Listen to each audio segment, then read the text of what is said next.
Here to talk about Hollywood's appeal is legendary singer and actor Pat Boone. Mr. Boone, welcome. So you're speaking out about this today, and I have a statement that you issued today.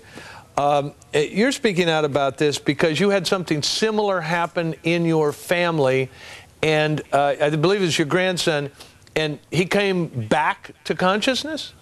Oh, yes. We're still going through it, John. Our grandson, Ryan, 3.5 years ago, was on the roof of an apartment building with a buddy. They were going to get some sun in June. He's 24 years old, 6'4", handsome guy, going to be married in November.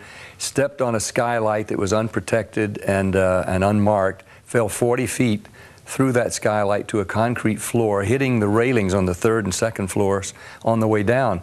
The paramedics were there in 6 minutes. They thought he was dead or dying, in the throes of death, rushed him to UCLA emergency. The doctors did all they could. They gave him 36 pints of blood to keep him alive because he was bleeding so fast from internal injuries that the doctor told us that night, we'll do all we can, but we really don't think that he can survive these injuries. And a scripture rose in my wife's consciousness: he will live and not die and declare the glory of God. So we clung to that.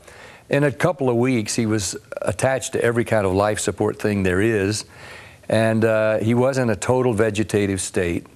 And the doctors called us in for a family conference, and with all good intentions said he's never going to recover from this. He'll never breathe on his own. He'll never speak. He'll never be able to do anything or know anything, and you better give thought to how long you want to sustain him like this. In other words, give thought to when you want to pull the plug.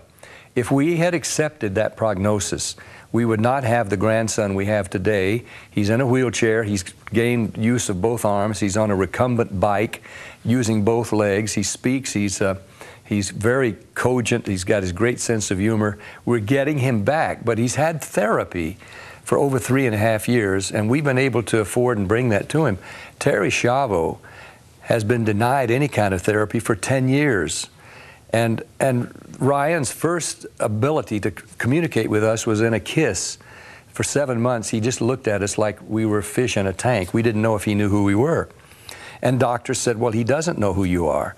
But his dad leaned forward on a Sunday afternoon to kiss him goodbye. And he says, son, I'm going to give you a kiss. And he kissed him on one cheek. And as he was crossing Ryan's face to kiss him on the other cheek, we all heard, and Ryan kissed his dad on the cheek, and it was his first way of communicating with us after 7 months of comatose state. And